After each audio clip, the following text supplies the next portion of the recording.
La homilía para el domingo cuarto de Pascua, acerca de la devoción a la Virgen María. Mis queridos hermanos, encontrándonos hoy a medio mes de mayo, que está dedicado a la Virgen María, Madre de Dios, quiero hablarles un poco de ella. Hemos estado mucho hablando acerca de la felicidad y la alegría en esta temporada de Pascua, y no puede haber un tema que nos llene más de alegría que este.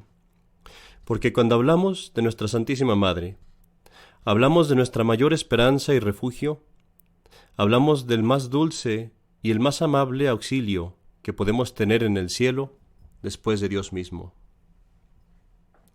Ahora, para poder mover nuestros corazones a amar a la Virgen María, es muy útil que primero tratemos de traer a nuestras mentes las razones por las cuales la debemos de amar, pero más importante aún, traer a nuestras mentes cuáles son las razones por las cuales Dios mismo la ha elevado al grado de santidad que goza.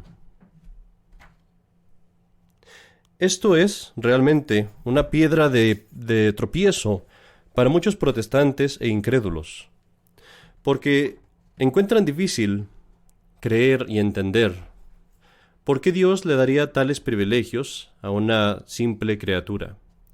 ¿Por qué Dios querría que ella fuera tan exaltada hasta convertirla en Madre de Dios y medianera de todas las gracias? Mis queridos hermanos, permítanme tratar de explicar esto desde un punto de vista lógico y teológico, en tres diferentes puntos. El primer punto, la primera razón por la cual Dios ha exaltado a la Virgen María es este: porque Dios ha determinado que sea la Virgen María quien aplaste la cabeza de Satanás. Que esto es así lo leemos en el primer libro de la Biblia, en Génesis capítulo 3, versículo 15, donde Dios le dice a Satanás: pondré enemistad entre ti y la mujer, y entre tu semilla y su semilla. Ella te aplastará la cabeza. De que la Virgen María aplastará la cabeza de Satanás, ningún católico tiene dudas, pero uno podría preguntar, ¿por qué? ¿Por qué hizo Dios que fuera la mujer quien destruyera al demonio? Y es importante recordar que Dios es perfección, justicia y sabiduría. Todo lo que Dios ha hecho para restaurar a la humanidad, lo ha hecho de tal manera que no solamente queden los planes del demonio arruinados, sino que Dios destruya al demonio, que lo abata allí mismo donde el demonio pensaba triunfar. Porque verás, Satanás, para conseguir la perdición del hombre, usó a la mujer como un instrumento. No nos perdimos, no nos vamos a ir a condenar por el pecado de Eva. Fue por el pecado de Adán que nos perdemos. Pero Satanás usó a la mujer como instrumento. Y Dios, para destruir al demonio ahí donde pensaba él ganar, también determinó que así como por un hombre nos perdemos, por un hombre nos salvemos, por un hombre Dios, nuestro Señor Jesucristo. Pero que también una mujer fuera instrumento de nuestra salvación, como una mujer había sido instrumento de nuestra perdición. Sí, Eva fue un instrumento de pecado. La Virgen María ha sido hecha por Dios un instrumento de salvación y de gracia. También la Virgen aplasta la cabeza de la serpiente, de Satanás, porque es un castigo adecuado para el demonio. Que sea destruido, que sea humillado y aplastado por una mujer, una descendiente de Eva, por una hija de la que fue su primer víctima. Una vez nos dijo un sacerdote de España, que es un exorcista, que el demonio tiene gran odio y miedo a la Virgen María. Nos mencionó que se acordaba de un exorcismo en particular, en el que el demonio nunca decía el nombre de la Virgen María, a menos que se le forzara, a menos que se lo mandaran. En todo el otro tiempo solamente decía ella o aquella. Y la odiaba tanto, dijo el demonio, si me acuerdo bien, la odiaba tanto porque decía que nos roba las almas. Ahora veamos la segunda razón por la cual Dios ha determinado que la Virgen María tenga tan gran grado de santidad. Y es este. Era necesario que hubiera al menos una criatura, pura criatura, en la cual el plan de Dios, el plan por el cual nos había creado, se pudiera cumplir sin ningún defecto. Verás, queridos hermanos, si tú tienes un artista, si hay un artista, solamente se le podrá considerar exitoso si consigue hacer una obra maestra, una obra sin ningún defecto, sin ninguna falla. Mientras haga obras que tienen defectos, uno puede decir, ese artista no ha sido perfecto. Este ejemplo no lo podemos aplicar al pie de la letra a Dios, pero nos sirve para entender el motivo. En la creación, tanto los hombres como las mujeres hemos caído en pecados, en defectos, pecados y defectos que nos separan de Dios y que han hecho que el trabajo que Dios pretendía hacer en nosotros, la obra de arte que Él pretendía hacer, quede incompleta hasta cierto punto. Esto no ha sido un defecto de Dios, sino de nuestra parte. Somos nosotros quienes hemos impedido el trabajo de Dios. Pero Dios es todopoderoso. Y era adecuado, era necesario que hubiera al menos una pura criatura en la cual no hubiera ningún obstáculo a su trabajo. Era necesario que al menos en una criatura abundara la gracia sin ningún defecto, que al menos en un ser humano, puro ser humano, el trabajo de Dios quedara sin ninguna mancha o defecto. Y esta única criatura es la Virgen María. En ella, querido hermano, vemos el trabajo de Dios perfecto y completo. Ella es el modelo perfecto, la obra maestra de Dios. Y así mirándola a ella, los ángeles y los santos, los que somos puras criaturas también, podemos verla a ella y a nosotros y decir, eso era lo que debía haber sido, eso es lo que hubiera sido, si no hubiéramos arruinado el trabajo de Dios en nuestras almas.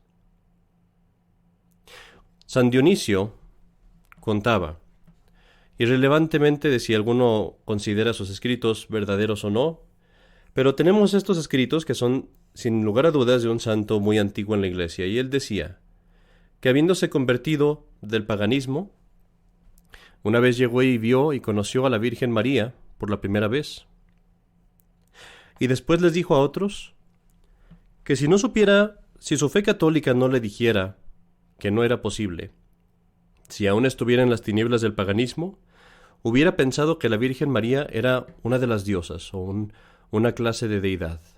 Tan perfecta la vio. Ahora, mis queridos hermanos, hay una última razón por la cual Dios exalta de tal forma a la Virgen María. Recordamos que Dios es justicia. Nuestros pecados a veces nos hacen indignos de recibir gracias de Dios. Cuando un hombre peca antes de recibir el bautismo, antes de venir a la iglesia, nuestro Señor tiene gran misericordia de él, le perdona todos sus pecados a través del bautismo. Pero los pecados que cometemos cuando hemos recibido muchas gracias, cuando ya hemos conocido a Jesucristo, cuando ya hemos estado con Él mucho tiempo, son pecados que son mucho más graves. Y esos pecados nos hacen indignos de recibir más gracias de Dios. Puede llegar un momento en el que simplemente Dios, por su justicia, se ve obligado a negarnos la gracia. Pero para evitar esta terrible justicia, Dios ha encontrado, digámoslo así, una santa maña. Ha puesto gracias en las manos de la Virgen María, que es pura criatura, para que así aquellos que nos convertimos en indignos de recibir las gracias del que es Dios, Jesucristo, podamos aún recibir el perdón de nuestros pecados y la conversión a través de la intercesión y las oraciones de la que es pura criatura, la Virgen María.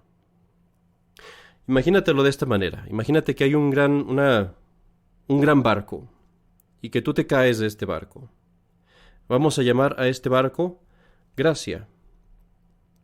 Ahora el capitán del barco te manda una balsa para salvarte. Esta balsa es nuestro Señor Jesucristo hecho hombre, que desciende hasta ti para salvarte. Pero ¿qué pasa si tú, en tu locura, rechazas esta balsa y dices, no la quiero? La balsa, evidentemente, tiene que regresar al barco, y entonces tú perecerás en el mar. Pero Dios te envía a un otro auxilio, un salvavidas, un pequeño salvavidas amarrado con una cuerda, tu última esperanza de salvación, y este auxilio es la Virgen María.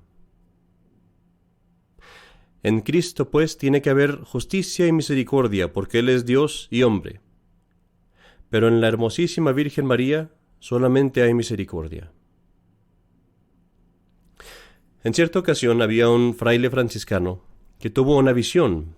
Vio un valle muy terrible, lleno de monstruos y de serpientes y amenazas. Y allí en este valle estaban todos los franciscanos tratando de sobrevivir. Este valle, evidentemente, representaba el mundo. Ahora, en una esquina del valle había escaleras que llegaban al cielo, con Jesucristo en la cima. Estas escaleras representan la perfecta práctica del Evangelio. Ahora, muchos de los hermanos franciscanos corrieron hacia las escaleras, pero como subían las escaleras cometían pecados y faltas y caían por los lados, y tenían que volver a empezar. El hermano que veía esta visión se afligió mucho al ver cómo los hermanos se caían, pero mientras estaba afligido vio otras escaleras que estaban por ahí cerca, unas escaleras más pequeñas, más fáciles, y arriba de las escaleras estaba la Virgen María. Yo añado, de mi propia cosecha, que quizás podríamos ver a la Virgen María lanzándoles cuerdas a los franciscanos para que se subieran, cuerdas en la forma de un escapulario del Carmen, cuerdas en la forma del Santo Rosario. Pero el caso es que estas escaleras representaban aquellos que tienen la buena voluntad de practicar el Evangelio también, pero que reparan sus pecados y sus faltas teniendo una gran devoción a la Santísima Virgen María. En estas escaleras casi nadie cayó. La mayoría de ellos llegaron al cielo, allí donde nuestro Señor Jesucristo los esperaba.